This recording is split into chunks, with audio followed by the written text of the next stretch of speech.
on Linux? Who's running a mail server? Oh, okay. All right. Now, those people that didn't raise their hands there, are you not running a mail server because you're using a university's mail server? Man, I'm losing you. Maybe I should have done the... Okay, here's the thing, right? We all just watched, or we listened to Jerry Neese and do a slideshow presentation, right? He probably had somebody work on really hard for him. Do any of you remember any of the slides? Any of them? You remember what? We're the old economy. All right! Okay, so I'm sure he's feeling real proud right now. In fact, he's probably listening to this and saying, damn, I hate that guy. Okay, so anyway, that being said, what I want to do today is try to not convince you that you need to dump everything that you're using and move to Linux, but instead show you, unfortunately, that what you already seem to know, that Linux is an alternative. I thought briefly about doing the Jerry Springer style of talk and putting a few of you down here like a Mac zealot, an NT loser, and maybe like a Linux or Unix person. We had a microphone there. We thought we could get them all standing up, and they could call me Jerry or Tommy or whatever. And we could have some fun. But I thought I wouldn't go very far with that because techs, they don't fight, man. They just oh yeah, I'll get you later, man. Okay, I'm sorry, but I admit it, I'm a geek, right? We're all geeks. When was the last time we were in a fight and won? Okay? All right? I mean, that's the important part. And won, because unfortunately, right, it's probably been quite a long time. I got started with Linux back in 1994, which is probably, for many of you, is quite a few years before you did. It seems like every year we always have a talk on Linux. I mean, heck, I feel like I always do the same things. I mean, I'm always talking about Linux, and unfortunately, someone's always talking about printing. I mean, this year I was like, one of the guys, okay, we couldn't get it straight for the last 10 years. Let's try it again. Maybe this time we'll actually get somewhere with printing. So, all of that aside, what I really want to do is talk to you all about it and get some feedback from you and some questions and thoughts. I'm going to tell you a little bit about what we're doing at Rutgers and how we've implemented Linux into our environment and the reasons why we've implemented it. Again, this is hopefully for some magical audience in Timbuktu listening, since probably most of you have already had these same issues yourself. At any rate, in 1994, I started at Rutgers, Camden, and we were pretty much in the dark ages. We weren't paying $400,000 a year to have somebody do all of our work for us, but we were in the dark ages of computing. I think most law schools were. I mean, if you discount Tom Bruce, because he wanted to take over the world then. I think he's pretty close to doing it now. So we were like, okay, we need a web server. We needed something. I went to my boss. I said, hey, can we have some money? And he said, no, but you can use your computer for anything that you wanted to do. I was like, okay, fine. So I went out, and at the time, nobody was on the internet except because AOL was not like the lamers that they are today. No offense to any AOL users out there. We're back in the corner over there. But so the bandwidth was great. I downloaded 86 floppy disks from Sunsight at the time in about 15 minutes, which was a really good thing. I mean, especially before Internet 2. Transfer rate was fantastic. And I took this brand new top-of-the-line Pentium 60. All right, okay, top of the line at the time. And I think we dropped like $3,500 on this computer with 8 megs of RAM. And I loaded Linux on it, and I would say probably a couple months later, we unveiled our website unto the world, and nobody came. I think that's unfortunate, but that's the way it happens. So that's how we got started with Linux, on a Pentium 60 with 8 megs of RAM. Today, we have 4 production Linux servers. All of them have 512 megs of RAM or more. All of them are dual processor. All of them have over 60 gigabytes of disk space. And believe it or not, some of them cost not much more than that original Pentium 60. did many years ago. Today, we're not just running a web server. We're doing e-commerce. We're running an FTP site. We're running DAV. We're running PPPD for dial-in services. We have an 800 number. Anyone can call in. We support incoming and outgoing faxes. We do mail services. We do all kinds of web-enabled services for data delivery. We do grading. We do rosters. Everything and then some. We do printing, as those of you who might have ventured in on the 11th printing talk would have noticed. Our printing solution is running on our Linux boxes. Now, do I expect all of you to want to go home and do all this? Absolutely. Because that's why we're here, right? Besides falling asleep. Because it's Saturday, it's morning. I have to tell you right now, I have to be honest with you, I was up really late last night, okay? I don't usually drink, and I hope my wife doesn't hear that. I had a little bit, for me, more than usual, and I sang karaoke with Ken Hirsch, by the way, who's not here. And I'll just say this, you were all lucky that you weren't there, okay? Because it was just bad. But needless to say, when I got up this morning, I went back to sleep. And I was like, oh God, I gotta get here. So I figured I'd get here a few minutes early, just enough time to come down and actually make sure I was in the right room, because my head's still a little spinning. But I had fun, and we sang some really good stuff. And luckily it was Japanese, so the Japanese crowd didn't understand us. We were like, yes, we can act like idiots, and we won't see each other, these people again for another year. So, anyway, back to the topic. This is my laptop. It's a Dell Inspiron 7000. It's a couple years old. I've been running Linux on it since the day I purchased it. I have to tell you that when I purchased it and I installed Linux on it, it was a nightmare. Nothing was supported. Couldn't get anything to work. It took me a day or two to get everything up and running. And like I said, this was 2 years ago. Recently installed a later distribution on it. It took me about 15 minutes to put the CD in, click next, next, next, continue, blah, blah, blah, to answer the defaults, and watch as it copied and installed all the files. After it did that, I think it told me, hey, press this button to restart your computer.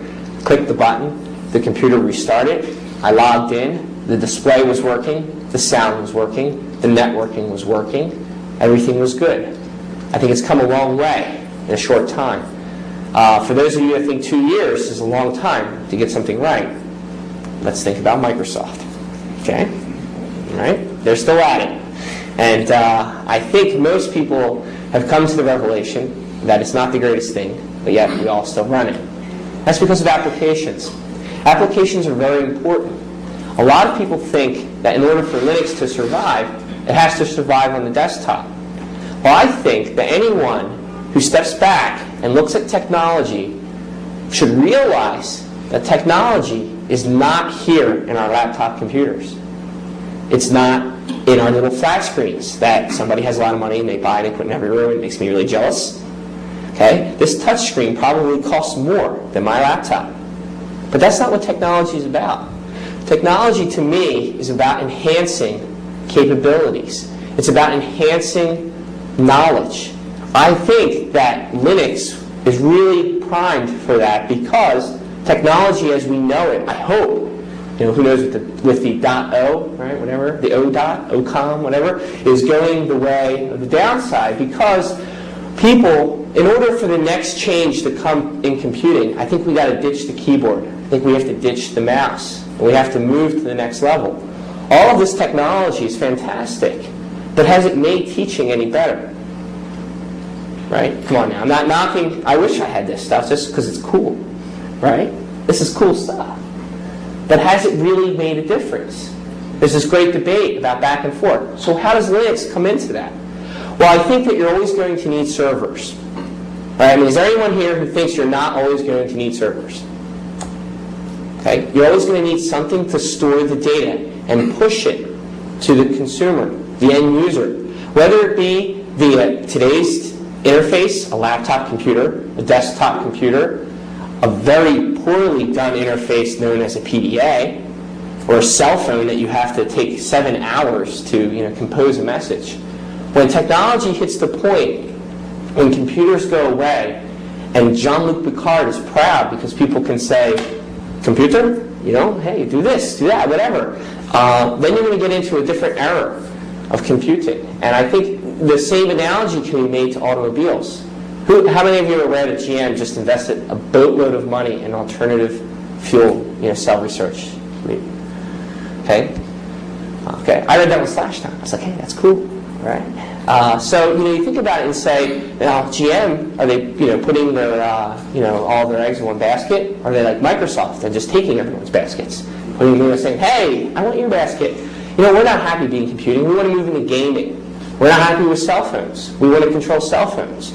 We're not happy with this. We want to do that too. I think it limits choice. It limits the ability for the individual to make a very good choice. Am I evangelizing a little bit here?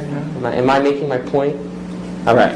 So Linux is an interesting beast because I think it's poised on the server side, and as IDC reports, I think it had 25% of the server market. Now the Gartner Group survey, which was funded by Microsoft, disputes that, and that's okay because it's about choice. Obviously, everyone in here is maybe you're thinking, did I make the right choice? Is Linux the right choice? Because I can't run Exchange on my Linux server, right? Do you want to? No. These guys back there are saying no. They look like they're the most alive. Come on, I can't be the only one falling asleep, or staying awake, I guess. I want to fall asleep. But, it's a wonderful thing. I don't want to get too technical because I wasn't planning on it, but I'm guessing that we're all pretty much a technical bunch in here. So let's have a show of hands. Who here is running Linux on the desktop? Okay. Are you happy with the applications that are available? Yeah. On my laptop here, I have the latest Linux distribution of Red Hat 7.1, and I'm running the KDE interface. I don't really have a preference over one or the other. I'm not going to sit here and try to tell you, go with Debian, or go with Slackware, go with Red Hat, because the end result is all the same. When you think about it, here you are. Everything that's on this laptop is free software. I have Netscape browser. Okay, yeah. Netscape just announced the other day, hey, we're not doing browsers anymore. I have Conqueror, which is KDE's browser. Still needs a little bit of work, but then again, so does Internet Explorer. We had Mel up there installed IE6. We realized she can no longer read her email in Outlook. So everything needs a little bit of work. I have WordPerfect 8 by Corel. I actually own a copy of WordPerfect 2000, which Corel did the port of. It's horrible. WordPerfect 8 was ported by SD Corp, like Software Development Corporation, SDC. It's a wonderful free product. It can read many applications. The nice thing that I have, which I guess I can thank Jerry Neese for, besides his slides I don't remember, is Sun Microsystems' recent purchase of Star Office and continuing to allow it available for free. And I think they're committed to supporting it. Star Office is a great thing. I wrote, it's basically a complete application package on my Pentium 400, though I will admit it's rather slow starting up. But then again, if I dual boot it into Windows and load it Microsoft Office, you'd probably think the same thing. I have one complaint about Star Office, which is that I do not like the initial UI. The applications are really nice, but I think it looks too Microsoft-ish for me. It has a start button. It's just, why are you doing that? I don't know. And there's this great debate, like, oh, you can start. You can go right into, Presenter or whatever they're called. I don't even know what the applications are called. Star and Press. Thank you there, John. But, you still end up with the start. And as you can see, this is really, really slow. But see, there's that evil start in the bottom left-hand corner. I don't quite understand what the point is, but it's there. But as you can see, you can do text documents, presentations, spreadsheets. I've had very good luck with converting Office 2000 applications. I did a presentation for the president of Rutgers University, the vice presidents and provosts. I did it in presentation, and then I saved it out to PowerPoint because they wanted to load it on their Windows laptop up there, so there was no delay. So we could be, sharing them real quick. Hello, Mr. President. Hi, here. Yes, thank you. Okay, bye. But hey, I got time in front of the president, right? I mean, that's a good, nice thing. So you can see there's a lot of different application support available. It's very nice, but this is only one side of it. The client-side support lacks, is very lacking. I mean, I think those of us who run it on the client are brave, and we probably could care less. I'm one of those people that thinks, especially in our business, which is, I think, one of the reasons why we're very lucky, is we don't get too many CAD files coming our way. We don't deal with, SAS too much or SPSS, but truth be told, both of those products I think are available on Linux. Mathematica is, Maple is. So for those of you that are more of that, I guess the research orientation, if you want to use those types of products, they're available, but they're not free. Fortunately for us, a lot of those products are all covered under a site license at the university. So if I really wanted Mathematica or Maple, I could probably get it for $30 and run it on my Linux laptop or my Linux desktop. Gesundheit. So I think that just as the installation process has come a long way in a few years, so has the application support. Unfortunately, it's not there yet, and I really don't think it's going to be there anytime soon for the client. Now, on the server side, there's a lot of interesting things that can be done. Like I said, on our server at good old Rutgers, and most of you will know I'm not a web developer, I can write an application to do something, but I'm not very stylistic. In fact, my wife calls me colorblind. So pardon the appearance. We have a series of servers that provide all kinds of support in different arrangements, and I think do it fairly well. Like I said before, we run a variety of services. All of our services run on Linux. We have Windows NT in shop. We use it for a couple of things. One, for authentication purposes, mainly because we have some NT workstations and running as well. And we've been hesitant to move to Samba for those types of authentication purposes. But I think that we're going to try to do it this summer. The other thing that we use NT for is application delivery. We could very easily do that on Linux. The only reason we haven't is because I say to myself, I got to do something else with these machines, besides just letting people log into their workstations. Everything else runs on Linux. When I say everything else, I mean like when your network directory is on a Linux box. Here's a good point. A few years ago, we were using NT at the time for user directories as well. At that point, we were still only using Linux for web serving and those types of applications. We had a few users who were storing probably in the area of 900, 1.1 gig, 900 megs, 1.1 gig. Of what? I have no idea. But we won't go there. Anyway, so we were like, okay, we got to do something about this, because at the time, hard drives were real expensive. We paid, I think a few months earlier, $1,200 for a 9 gig hard drive. So to have one user taking a large portion of that was a problem. So we said, okay, no problem. We'll look at quota software. We had NT351. No quota support. Okay, no problem. We'll go out on the market. I think we found some product that costs like $2,000 or something. We're like, whoa, $2,000 for quota support? We could buy this guy's own hard drive, and for less than that, and just say, hey, when you run out of space, that's it, you're done.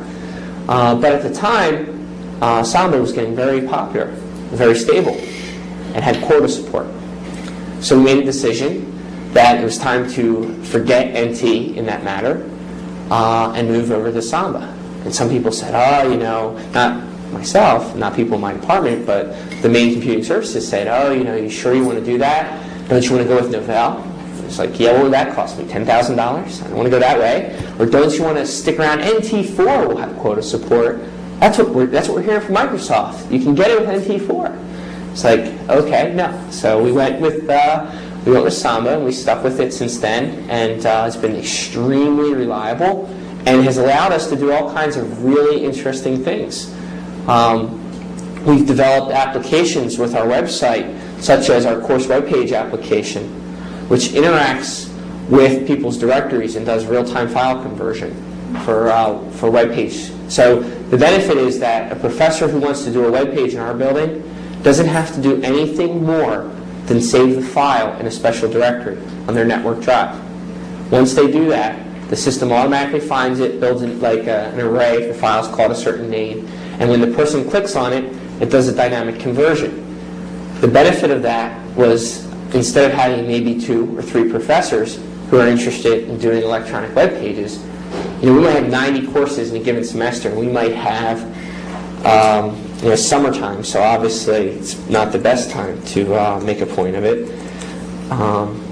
But you can see a list of some of the ones that haven't expired yet from spring as we move down the list. You can see there's quite a bit of professors who are making active use of this technology. And I really believe the reason it is because it's easy. And that's the thing I think that as technological people we lose sight of sometimes, is that the professors are not there to do this. They're there to teach. That's what their mission is. And as we said the other day, you don't get tenure doing technology. You get tenure publishing, teaching, doing what you're paid to do. So we thought that by making technology easy, they would use it. And we did it on Linux, all free. Except that, I guess, obviously, development time. Somebody's going to say, well, yeah, but you had to sit there and develop it. That cost them money. That's true. But, like I showed you, we've got quite a few people using the technology. And most of them don't know that it runs Linux. They don't care what it runs. They just care that it's easy to use. Another benefit of using Linux on the back end was that it integrated much better with the university authentication and directory system. The university uses, to put it lightly, a really, really messed up implementation of Kerberos. The Windows Kerberos software that was available at the time would not even come close to working with our implementation. Luckily, we ported all of the software from Solaris to Linux, and we integrated it all. Therefore, we had single sign-on, at least with our Linux boxes, back to the rest of the central services. So when someone dials in on when our departmental provided 800 number, they use the same password that they use when they dial into the university's local branch of telephone numbers for access services. When they log in via the web to any of the basic auth protected websites, they use the same username and password that they use when they dial in, when they check their email, or anything. Now that Windows 2000 has Kerberos support, we're going to be looking at that to see if there's some way we can fudge it to make it work to provide single sign-on as well. I'm not feeling that confident that we can do that. The other interesting benefit that we've recently provided with Linux is the ability to access your home directory remotely using web folders, which is a feature of Microsoft that they provide under IE5. What it basically allows is for anyone to, especially if you're using Office 2000 products, you can hit File, Open, Web Folders, select your web folder and access your file just as if you were sitting in the office. Instead of just clicking on the C drive there, you hit the web folders, and you get your files transparently. You can make your changes, hit Save, just like you would at the office, and the file is saved right back through the DAV implementation to your home directory.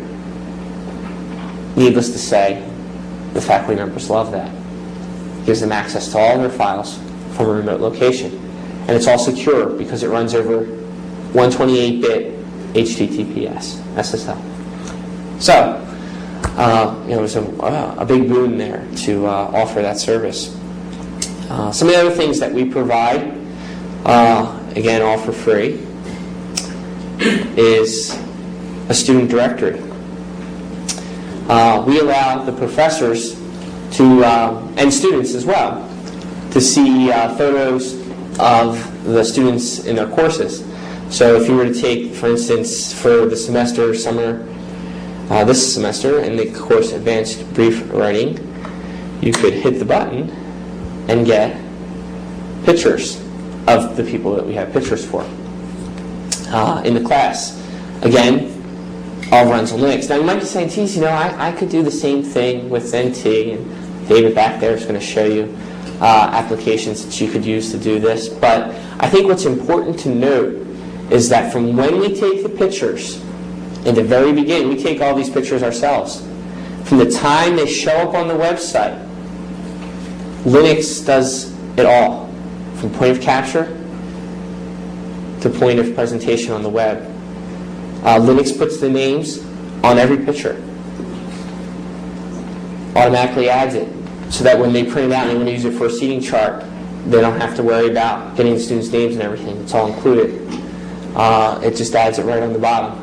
So it's really helped us a lot. When we first did this project with putting student pictures on the web, we were using the Linux web server. We were using Microsoft to put everything together. We had to cut and paste the names of the students onto the pictures, resize the pictures, and put them up on the web. Now a program does it, and it can go through 200 pictures maybe in about 3 minutes, 4 minutes, whereas it might take a couple hours before. So it's been a huge time saver there, automating it and scripting it with freely available tools that are available. I'm not saying that you can't do the same thing on Windows. Sure, you could probably buy yourself a copy of Visual Basic, spend a few hours, finding the right routine to call, and then getting to the end and it says, oh yeah, you need to call add text to BMP with in order to put the text on. You're like, oh, that's great. I'll go ahead and do that. And you go up and it says, sorry, add text to BMP is not available in normal product. You need to buy this product by so-and-so. I don't know. I've used VB, and I'll tell you, I don't know my left hand from my right hand. I look at a book next to me which says, by example, right? Learn by example. Oh, I want to do this. You look it up in a book, and you basically just type the same thing out, or you look on the web, and you just put it all together, and voila, it works. But I found that sometimes you want to do stuff in VB, and you need to buy an add-on, a pack. I mean, there's sites all over the web that sell, for $25 you can buy this, for $30 you can buy that, for $35 you can buy this. When you need to buy anything else, it was all available right there for us. So it's a nice thing. We do, I want to turn this into a bragging thing, so why don't we go back. Is there anyone in here that has something that they want to share that they've implemented with Linux that they thought they couldn't do with NT? I'm the only one. So none of you are doing anything. Who in here is... Okay, yes. Yeah, actually, Professor Blossom put together a Facebook. Okay. Well, we've got some existing software similar to what you have. We also have a student information system backend that we're running on Linux. We're starting to port all of our stuff to MySQL backend and work with the university and start running over the bandwidth. Very nice. Like roster information, student records. Doing classes and things like that. Yeah, we do something very similar to your Facebook on class by class, role by role basis, where we actually get the student pictures from the university as their ID pictures, and we dump them in a directory on our server, and then use probably what you were talking about, using Perl with ImageMagick, which just does absolutely wonderful things with images, so that I've created a form so the faculty come in and fill out a form, and they can decide whether they want stamp-sized pictures, which they can then print out and stick on their seating chart, or whether they want their Facebook to have framed pictures.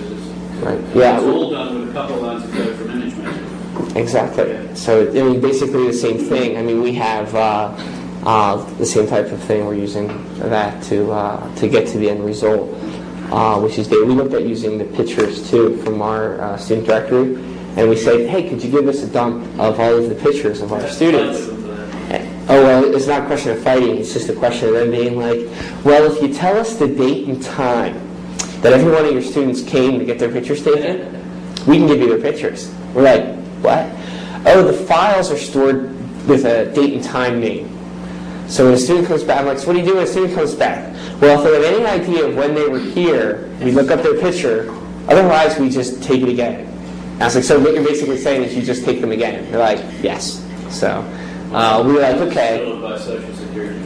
Oh, I wish. And it doesn't take us that long. It takes us about 2 or 3 days to bring people in and take their pictures. We had a need for getting credit card information from alumni for events and football games and stuff like that. However, the main campus wouldn't allow us to process the credit card numbers with a third party. So we come up with our own system where they could enter their credit card securely, and it would save it anywhere. That was a concern. We didn't want to save that information. Right. And we would, on our Linux web server, with Linux box in the alumni office, there'd be a secure transaction there, and it would go directly to a matrix printer so that she could take them off. Walk it over and do it. I mean, it's basically what we're doing too, because of university council concerns. Unfortunately, I think they're always the last to. Not when I say they, I think the university IT infrastructure moves sort of like all together. It's. I think they think it works really well. I think it constricts them, but they're not there yet.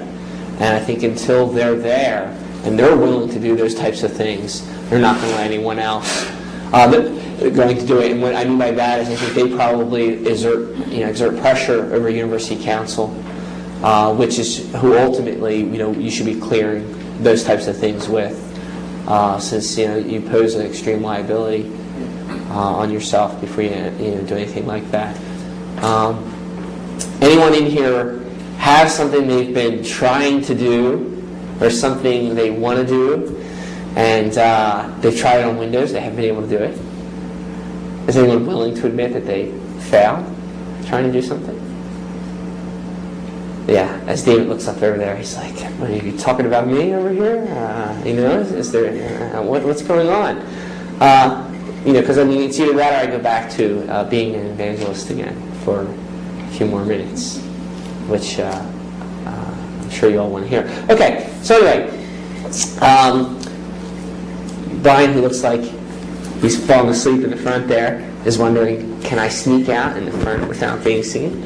I know that Lita, which I've looked at and helped a little bit, and I say little bit, and I mean really a little bit, is all running Linux on the back end. I think that I like to think of it not necessarily. I mean, a lot of people discredit Linux users and they say you're revolting, you're going against. You don't need to do that. You can do the same thing on Microsoft. And I think that our response is always, oh no, we're doing it because it's cheaper. I think a little bit of it is also revolt. I think that we're not happy with I have an Exchange server. I have to reboot it every week, every 2 weeks. It just stops working. It'll be going along, just be going good, and then it'll stop. And the dean will call up and he'll be like, I can't get to my calendar anymore. And so I think the first couple of times we tried going into Service Manager, stopping the directory store and everything else, and it would just hang. So it's like, okay, restart. It would take about 10 minutes to shut down, and then it would come back up, and all would be well for another week or two. We're still going with that because the only product we looked at was HP's OpenMail, which supports FreeBusy, which apparently is what you need to provide an Outlook-compatible server for group-wise. If you want to go that way, obviously you can run Domino. For any of you that are doing Lotus Notes, my wife came home the other day and she said, "Can I have notes on the home computer for my email?" And I was like, "Well, why? We have, we've got Eudora, we've got Netscape Mail, we've got Outlook, we've got Outlook Express, we've got good old SSH, you can use Pine. Why do you want notes?" She's like, "Well, I don't really like the Pine thing, and I hate Outlook." I said, "Well, what do you mean?" She goes, "I love notes. I use notes every day. I hate Outlook." I was like, All right. So we managed to get ourselves a copy of Lotus Notes and getting ready to install it. But Lotus Notes, there you go, Domino server. You can buy that, run it on Linux if you have the money. If your university has a site license, you could run it very cheap, close to free if you've got a good deal. And it's a group-wise solution. Or you could be like Microsoft, as John just said. He would tell you his great joke about Microsoft is they just invented Symlinks like a year ago. They made this big, huge announcement. We just invented Symlinks, and I'm sure the U.S. government will give them a patent on it. And then they'll go back to everyone and say, prior art? No, there's no prior art. In Microsoft's case, forget it. The other thing, too, would be Active Directory. To me, I think that's that's NDS, right? I don't even know Novell that well. I haven't used Novell in years. But I know this. I saw Active Directory a few years ago. It was called NDS. Actually, I guess it was a little bit different. Yeah, that's about right. So I think that the point that I'm rambling on about and trying to make very clear is there's a lot of different choices out there, and I want to get to the question. I was trying to find out the alternative to Windows, just for desktop. I went and bought Camden 2.3, installed it on a Pentium 100, and it just crawled. It was like as slow as a snail, and it wasn't getting an IP address. It was just a pain in the neck. And I'm wondering, is that the same with the other Linux-based workstations? I can tell you that, and actually, Melanie Gordon, who works with me back there, can tell you about Caldera, which is that we don't like it. Have not had. I looked at Caldera before in the past. We originally started with Slackware. And you might say, well, why did you start with Slackware? Well, when you start in 1994, okay, Debian, there's no Debian. Red Hat was like in beta still, like 1 or 2 or whatever, The main distribution then was Slackware. So we started with Slackware. We moved to Red Hat, I don't even remember what year, but when version 3 came out, because they implemented something called PAM, pluggable authentication modules, which at the time was a revolutionary idea that now is in all of the distributions. But it made it work with our authentication framework at the university. At the same time, though, I believe that Red Hat came out with 3. Caldera also came out with their competing product, I think a branch, an older revision, I think 1.2 or something, that also had PAM. And so when we were making the switch, I evaluated both products. I did not like Caldera then, and the last time I looked at it, still did not like it. I think it's one of the ones that's easier. I would not recommend Caldera, and I think Caldera is dying. I think that the .com bubble has burst. I mean, I'm sure you've heard that a million times, but it's the truth. It's burst. A lot of the Linux distribution, there was a time when there was it seemed like there were 7,000 Linux distributions, and all of them wanted an IPO. Some days people would wake up and say, hey, what was that company, Linux One, right? Anyone hear of Linux One? They were like, hey, we want to be a Linux company. Let's file for an IPO. The guy woke up, man, before he had his clothes on. He decided he wanted to be Linux and IPO. Everybody was trying to get rich quick on the Linux craze. And so you have all these distributions that popped up. Caldera obviously was around before that. Caldera's had a successful, quote-unquote, IPO. They're still trading. I think they're... I've heard rumors, if you go to that website that's called F Company, right? We all know that one, right? There's some stuff about Caldera and how they're going to be delisted in a few months, So, the ultimate death toll, especially after buying SCO. Come on, right? It was I would try something else. I wouldn't give up. It was easier to install Caldera than Red Hat. So I don't think that's true anymore. Okay. Very good desktop distribution is Mandrake. It's very easy to install, probably the most easy, and it's also Red Hat compatible. Yeah, the only problem is that I think Mandrake's another one that's on flaky, shaky ground. From what I've heard, it's they think the consensus is, and I'm not saying me, I think Mandrake really made a name for itself because it became the user's OS. And they said, oh, wait, we still do servers. But it became the user's OS. Easy to install. a little bit ahead of the curve, definitely ahead of the curve, in terms of application support. Unfortunately, I know I just read somewhere, I think they've had some problems with funding. There was a rumor I saw on Slashdot, I think, about Mandrake Soft. It was a rumor, but no, it was just a rumor. They had a major restructuring business, but they claim to be okay at least. They claim. Yes. No. And sure, Red Hat claims to post a profit, but they actually were 26.7 million in the hole. They were 26.6 million in the hole, but I forget what the math was, but they ended up saying there was 600,000 ahead. They were actually 26 million in the hole because another great thing about technology is if any of you look at the insider trading records, whoever looks at, does everyone know what insider trading records are? If everyone knows, raise your hand. Okay, brief history. Go to like finance.yahoo. Oh, here's a good thing, right? We'll show you. We won't just talk about it. This is really important with technology, especially when it comes to Linux and any other company. I think it's a good indicator of where a company is and where they're going. So let's look at, for instance, Microsoft. You can look at the insider trades here. All of us are going to get really jealous. Okay? Let's go down and let's find our friend Bill, because we know he does stuff with trades. Wow, look at all these people. Okay, William Gates, Chief Software Architect? What is that?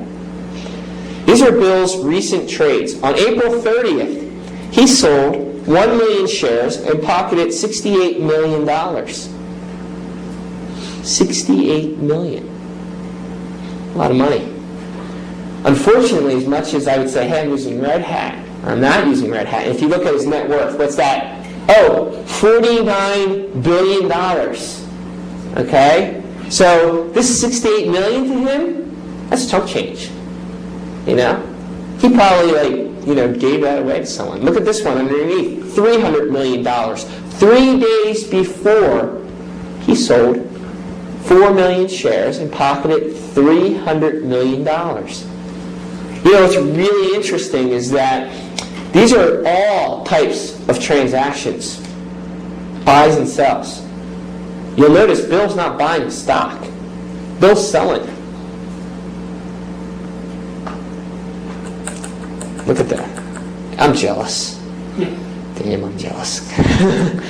So anyway, you can just see, Bill's got more money than he knows what to do with.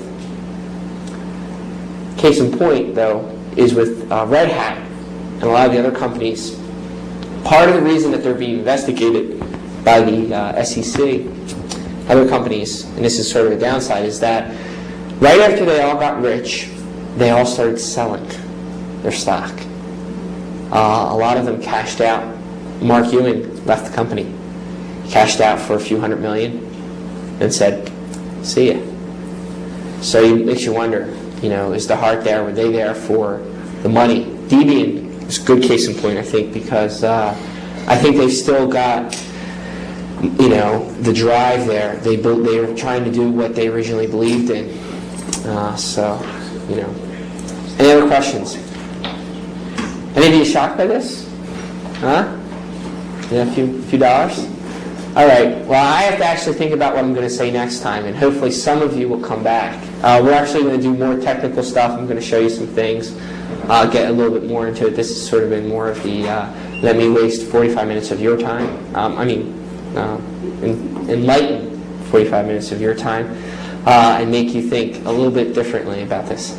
Can you just do a quick nuts and bolts discussion of the process of installing and managing Linux for somebody who's never done it? Sure. I was originally. Be part of this. I'm sorry. I should have made that clear in the beginning. I originally was going to do that, but then I was talking with some people, and we were all talking about, and no offense to John McBarrick, who's going to do an installation later, which was that we thought sort of people would be turned off for the most part, especially if it takes 20 minutes.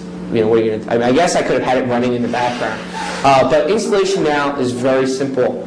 Like I told you, with the latest Red Hat and with Mandrake software or anything like that, if you have a computer that will boot, if you buy it from a store, you can buy the cheap copy, I think, for $29.95, or you can download it for free if you're so inclined and you know how to do that.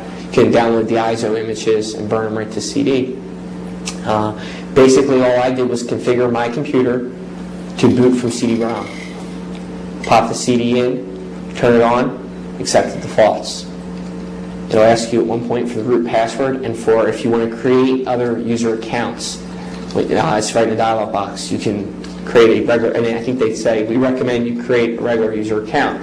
The one nice benefit of Red Hat 7.1 over any of the other Red Hats, and I don't know if Mandrakesoft has had this type, is that out of the box, services are all services are turned off that aren't needed. Previous installations would turn on all kinds of stuff that the average user did not need. And it also has firewall by default. It gives you 3 choices, like low. Actually, I guess it gives you 4 choices: none, low, medium, or high. And then that's it. It boots right up. You log in. They have several graphical utilities that you can use to monitor the system. As a regular user, for instance, in KDE, you have your control panel. I think this is the wrong one. This is a subset of it. And I have that beasts such as. But if you use the regular control panel, you can do a lot of configuration right from here. And if you attempt to use an application that requires super user privileges, it'll ask you for the root password. So these are KDE type utilities. I mean, Red Hat has some of its own type of utilities. GNOME equivalents if you use GNOME instead of KDE. But again, a lot of this stuff can be done all right through a graphical configuration. Some of the actual stuff, that there's some additional services that are available here that I removed that I did not need. But you can see, you can go right in and you've got add, edit, delete for usernames, and you can do all kinds of those types of configurations. Red Hat Network or updates, you can configure that so that it'll tell you when there's updates available. You can have it actually download and install the updates. I think there's actually a utility to configure that, but I don't think it's here. I have to be honest and tell you, I do everything. I still do stuff myself. I sort of resent it, a little bit of that, but I have more experience. But for you as an end user, I would suggest if you were going to set up and install a machine, whether it be Windows or Linux or Solaris, and obviously this is not what the typical user is going to do, but you should install the operating system and then you should sign up for all of the mailing lists. I mean, all vendors provide mailing lists now where they will tell you about security patches and updates, and also will tell you or provide links how to install the actual update. So therefore, you don't even have to necessarily worry about going out there and actively looking. You actually get the email updates in. I mean, you're usually going to find like a day or two delay from when an update comes out, but I think that the default configuration is pretty tight. Also, there's just to knock Microsoft one more little time. The average response time to security holes and patches, I think, is like 7 or 8 times greater for Microsoft than for the other Linuxes. The number of patches released is, I think, 6 times as many patches in the equivalent time period. Does that mean it's more stable? Does that mean it's more secure? I think so, but I also know that nothing is 100% secure. So none of you should be going with Linux because you think you're going to get the most secure thing, because anything you want secure or anything you want stable, you need to work at and keep on top of. Same thing with a Windows PC at home. You have to install the updates, and you have to take some level of maintenance, or otherwise eventually you get to a point one day where you say, I just got to wipe it out and start over. I hate doing that. Any other questions? Did I put you all to sleep? Or was it John's typing in the back that was lulling you? How about installing device drivers? Device drivers. Okay, there's a new thing in 7.1 called kudzu. Kudzu, right? Everyone know what kudzu is? Or kudzu? Kudzu, whatever.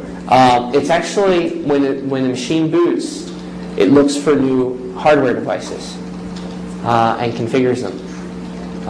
Default. Now, not everything, obviously, is going to work right out of the box, and the same is true of Windows.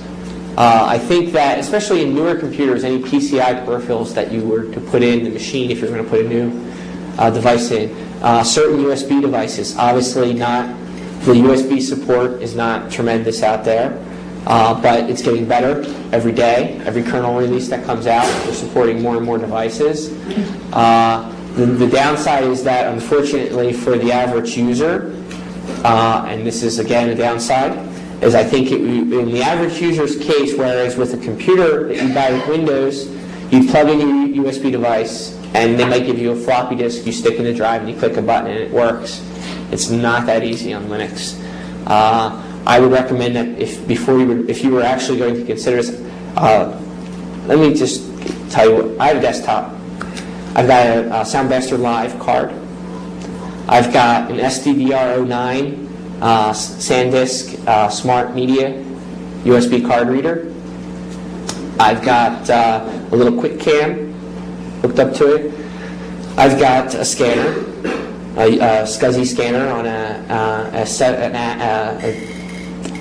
DavTech Ultra SCSI card. I don't know which number. It's one of the, and it's a UMax scanner. I've got a video input card by whatever Real sells for $100 when you buy their Real server package. I got some network printers I print to, and I probably have a few other things I'm forgetting right now. Oh, I've got a zip drive. I've got a CDRW drive. I've got a DVD drive.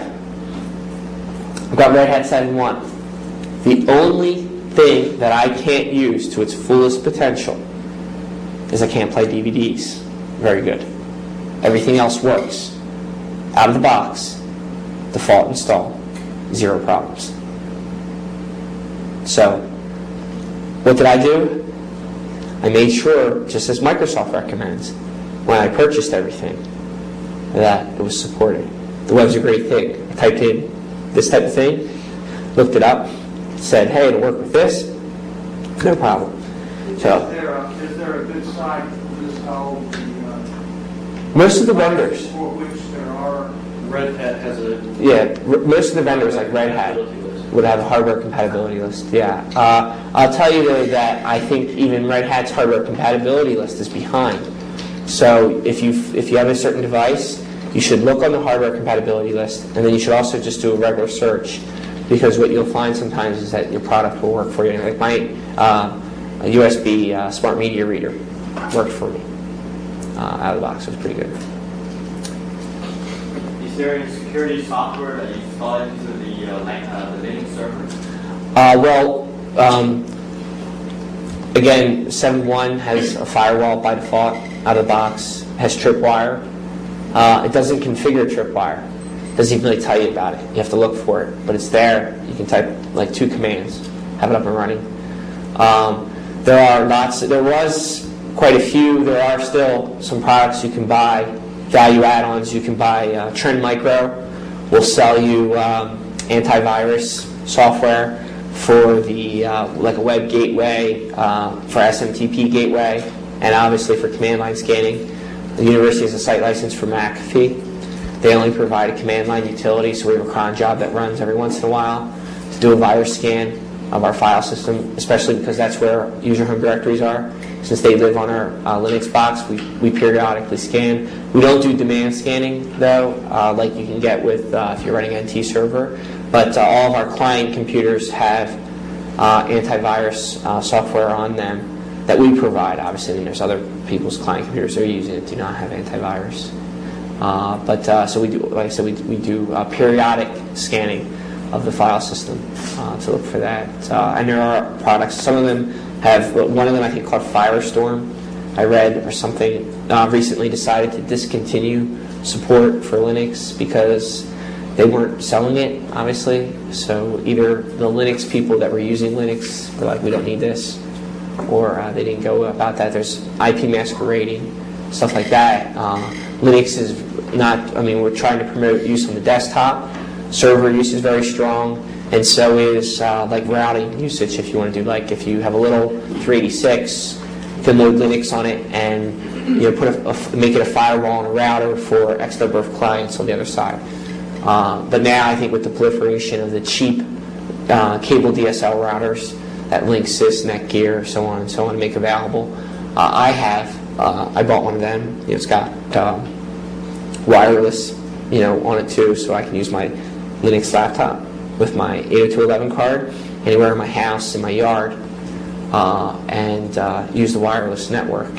To install that, I had to download drivers from a website, type configure, make install. And it says restart the machine and it'll work. I didn't do that. I stopped and restarted the services.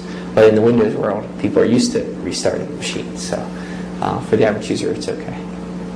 For a remote access to the server, to the Linux box, what type of security would it be?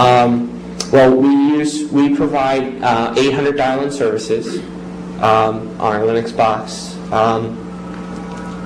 So in terms of security, we have a username and password that they're required to use. We have, there's the ability to do caller ID tracking and stuff if you wanted to restrict for dial-up, but you have to have caller ID service from the phone company, which for us is really, really hard to get. Not because the university's not willing to pay for it, but because of our archaic telephone system. And then you'd have to have, obviously caller ID compatible modems. But if you did on Linux, you could restrict it so only if the phone had, in order to allow a user in, they would have to be, user John Doe would only be allowed to log in if he was coming from modem, phone number XYZ. So you could do stuff like that. For us, our remote services, we have a VPN server running on Linux that's PPP-TP compatible with Microsoft's implementation. I don't think it's the most secure thing, but it's the thing that's free. If you want to do anything IPsec based with Windows 95 or Windows 98, you have to pay. So we use something called PopTop, which is that, if for those of you that are interested, it's PopTop, POPTOP.lineo, lineo.com. And you can actually do the encryption and everything, compression and everything with that.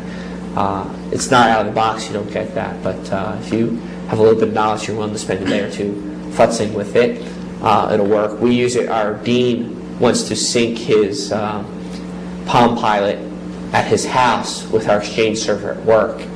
And so he establishes a VPN connection and runs Outlook on his home computer, and he can sync his Palm to the VPN to the Exchange server at work. We also do what I was telling you, the DAV services to allow people access to their files. That's through HTTPS, SSL, 128-bit we require. And it gives them remote access to their files. For emailing, we support SSMTP, secure SMTP services, and we do what's called SMTP auth to allow them to relay through our mail server from a remote location. Again, that's you could say that runs on Linux, but really it's SendMail, the mail server that supports that. So they have single sign-on with that as well to send and receive email. So it's really nice for the laptop users because we can configure their mail client with one SMTP server and one POP or IMAP server, and no matter which ISP they use, they can send and receive email without any configuration changes. That's been the laptop users love that, because otherwise when they were at work, they'd use one, then they'd go home, they'd plug into their cable modem, their DSL, or their AOL, or whatever, and they would have to change the SMTP server value on their computer to send email. So that was again, freeware solution. Can Microsoft do the same thing? Sure, but you got to buy Exchange to implement those types. Our solution's free. So, and again, another benefit. Other questions? Wow. Okay. Well, thanks for not falling asleep. Okay.